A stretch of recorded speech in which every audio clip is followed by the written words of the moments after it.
The Bible. It's one of the most influential books in human history. It explores the big questions of why we exist. It's inspired many people to do amazing things. And confused many others. And you've probably got one sitting around somewhere. So, what is the Bible actually? Well, the Bible is a small library of books that all emerged out of the history of the people of ancient Israel. And in one sense, they were just like any other ancient civilization. But among them were a long line of individuals called prophets. And they viewed Israel's story as anything but ordinary. They saw it as a central part of what God was doing for all humanity. And these prophets were literary geniuses. Really? Yeah, they expertly crafted the Hebrew language to write epic narratives, very sophisticated poetry. They were masters of metaphor and storytelling, and they leveraged all of this to explore life's most complicated questions about death and life and the human struggle. So, there's a lot of different authors writing this book. Yeah, and these texts were produced over a 1,000-year period, starting with Israel's origins in Egypt, then leading up to their kingdom with their first temple. But eventually, they were conquered by the Babylonians, who took them away into exile. Then, at a crucial moment in their history, many Israelites returned to their land. They built a second temple, they reformed their identity, and this is when the Jewish scriptures began to be formed into the shape that we have them today. Okay, the Jewish Bible. What's in it? Well, in Hebrew, it's called by an acronym, Tanakh. The T stands for Torah, sometimes called the Law. That's Israel's 5-book foundation story. The N stands for Nevi'im, the Hebrew word for prophets. And this section consists of the historical books that tell Israel's story from the prophet's point of view. Then you get the poetic books of the prophets themselves. The K stands for Ketuvim, the Hebrew word for writings. This is a diverse collection of poetic books, wisdom books, and more narrative. And the Jewish people believed that through all of these literary works, God speaks to his people. Now, there were other Jewish writings being produced during this Second Temple period as well. Yeah, a really diverse group of texts. And these too were highly valued in Jewish communities. And there was debate from ancient times about whether or not some of these should be considered part of their scriptures. So, this is a lot of different writings over a long period of time. Why did they put them all together like this? Well, altogether, these texts tell an epic story about how God is working through these people to bring order and beauty out of the chaos of our world. And it all builds up to a hope for a new leader who would come and renew all creation. And then the Tanakh concludes, and this leader never comes. So it's an expertly crafted work, but it's missing an ending? That's exactly right. Now, a few centuries later, a Jewish prophet comes onto the scene named Jesus of Nazareth. He claimed he was carrying the Tanakh story forward. Yeah, so Jesus did a bunch of cool stuff, was killed, but his followers claimed he was alive from the dead. Yeah, they said that Jesus was that long-awaited leader who would restore the world. And so his earliest followers, called apostles, they composed new literary works about the story of Jesus. They called these Good News, or the Gospel. They formed an account called Acts about the spread of the Jesus movement outside of Israel. And then they circulated letters to different Jesus communities all around the ancient world. And they saw these writings as part of the scripture. Yeah, the apostles wrote all of this as the fulfillment of that epic story found in the Tanakh. And they were continuing the literary genius of the Jewish tradition.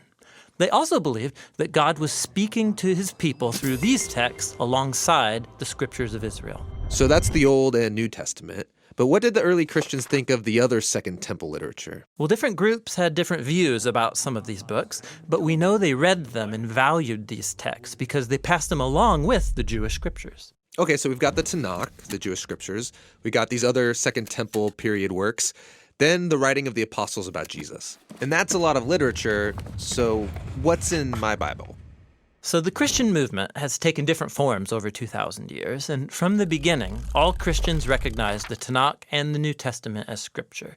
And for centuries, much of the Second Temple literature was read as part of the biblical tradition. The Catholic Church eventually made it official and called some of the books from this collection the deuterocanonical books. Some Orthodox churches used even more books from this Second Temple literature. And then in the 1500s, during the Reformation, Protestant Christians wanted to go back to the oldest writings of the prophets and apostles, so they accepted only the Old and New Testaments. Okay, I think I got it. But how does a collection of books produced over 1,000 years by all these different authors tell one unified story? Yeah, that's the question we'll address in our next video.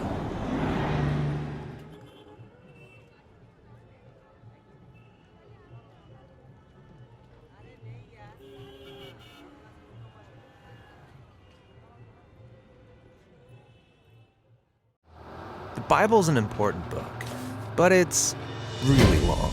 Yeah, it's a collection of many books written over a long period of time, but altogether they tell one unified story. So, what's the story of the Bible?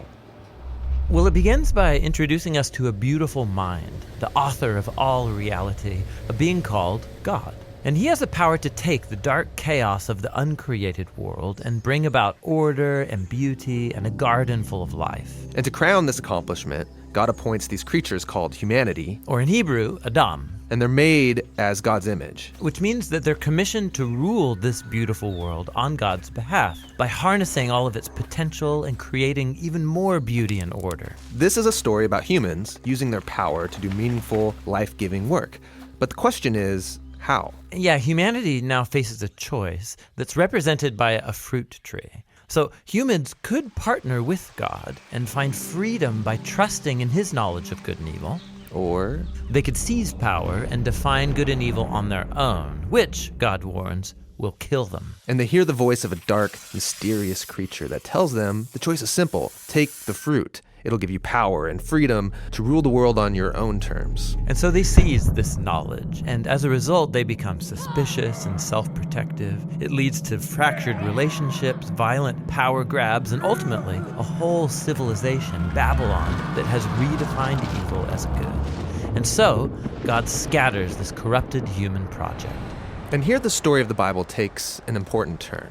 We zoom into the story of a man and a woman who come out of Babylon, Abraham and Sarah. Yeah, God promises that from them will come a new people, a nation that has another chance to make the right choice. And if they succeed, it will open up this new way forward for the rest of humanity. And this is why the rest of the Bible story is about this family. And it does not go well.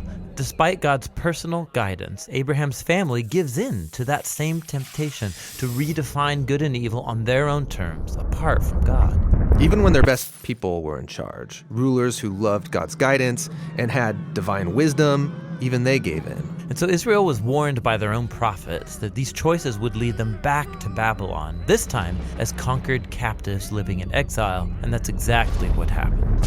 So even with God's personal guidance, Israel fails. Who can succeed? Well, the prophet said that the story wasn't over.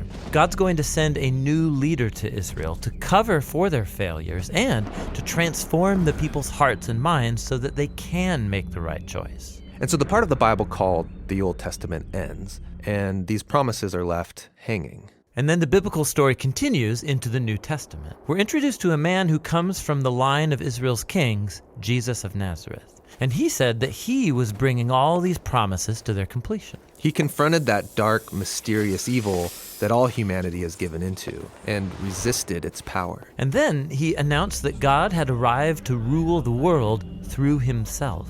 Jesus taught about God's definition of good and evil, and he said that real power is serving others. According to Jesus, it's people who love the poor and even love their enemies. These are the kinds of people who actually rule the world. And that's confusing, but also really beautiful. And so is the claim that the story goes on to make about Jesus, that he is God become human, to be for Israel and for all humanity what we could never be for ourselves. He came to take the consequences of our evil into himself, and his sacrificial love proved more powerful than evil, than even death itself.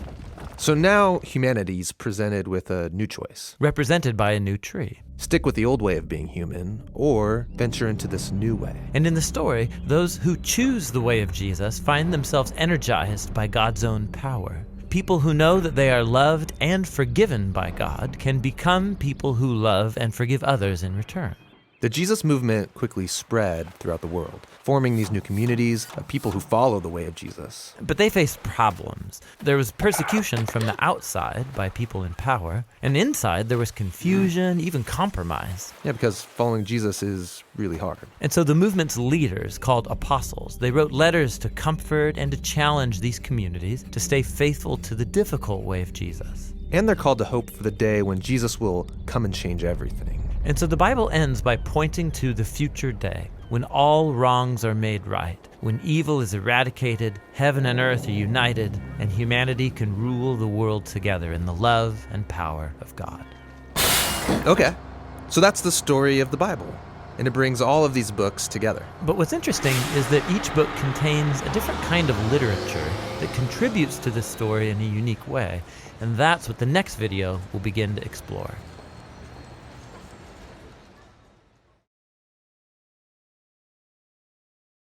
The Bible is a collection of many books, telling one unified story from beginning to end. But all those books were written in different literary styles. Yeah, think of it like walking into a bookstore where every aisle has a different kind of literature. There's history or poetry or nonfiction. And when you choose an aisle and pick up a book, you're going to have very different expectations, different things that you're looking for. Right, they're all literature, but they communicate in really different ways. Yes, and so the same thing is true for the Bible. If you don't pay attention to what style it's written in, you will miss out on the brilliance of each book. So, what are the main types of literature in the Bible? Well, first and foremost is narrative. It makes up a whopping 43% of the Bible. After that is poetry, which is 33% of the Bible. And then there's what you could call prose discourse, which makes up the remaining 24%. Nearly half the Bible is narrative. Yes, and this is no accident. Stories are the most universal form of human communication. Our brains are actually hardwired to take in information through story. And stories are really enjoyable. Why is that? Well, stories train us to make sense of the seemingly random events that happen in life by taking those events and then putting them in a sequence. And then together you can start to see the meaning and purpose of it all. And what links this all together? Well, good stories always have a character who wants something. And then through these characters, an author can explore life's big questions, like who are we, or what's really important in life. And a good story always involves some kind of conflict. Some challenge to overcome, just like in our own lives. And that forces us to think about our own challenges, why there's so much pain or disappointment in the world, and then what can we do about it? And stories usually end with some kind of resolution, giving us hope for our own stories. Since these are Bible stories, are the characters showing me how I should live? Yeah, that's not quite the point. Most Bible characters are deeply flawed. You should not be like them. But we are supposed to see ourselves in them, which helps us then see our lives and failures from a new perspective. And without even realizing it, these stories will start to mess with you and change how you see the world and other people and yourself. Now, there are different types of narrative in the Bible. Yeah, there's historical narrative, but also narrative parables, short biographical narratives like the four Gospels. We'll look at all these in later videos. Okay, next up is poetry, which honestly, I don't read a lot of. Yeah, you're like most people. But 1 out of every 3 chapters in the Bible is poetry. Yeah, why so much poetry? Well, poems mainly speak through dense, creative language, linking together images to help us envision the world differently. Poems use lots of metaphor to evoke your emotions and your imagination. Lots of fancy language, but wouldn't it be easier just to tell me what I need to know? Well, think about it. In life, we tend to form mental ruts, and we think in these familiar, well-worn paths that are very hard to get out of through logic or reasoning. And what good poetry does is force you off the familiar path into new territory. Sneaky. And there's different types of poetry in the Bible. There's lots of types of songs or psalms. There's the reflective poetry of the wisdom books, and then the passionate resistance poetry of the prophets.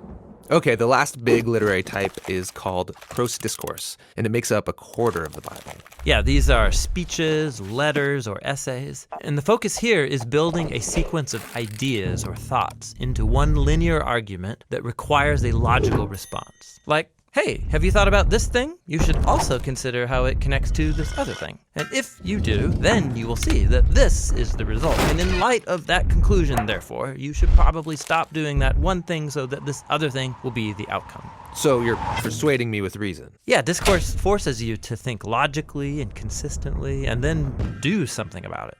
Biblical discourse is found in law collections, in wisdom literature, and the letters written by the apostles.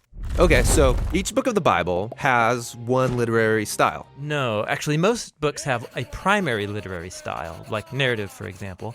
But then embedded in the narrative, you'll come across poems or parables or a collection of laws. Every biblical book is a unique combination of literary styles. And to read that book well, I need to be familiar with each literary type and how it works. Yeah, so you know what to pay attention to and what questions you should ask. But before we look at each type, there's one more unifying feature of biblical literature that's really important and really cool. And that's what we'll explore next.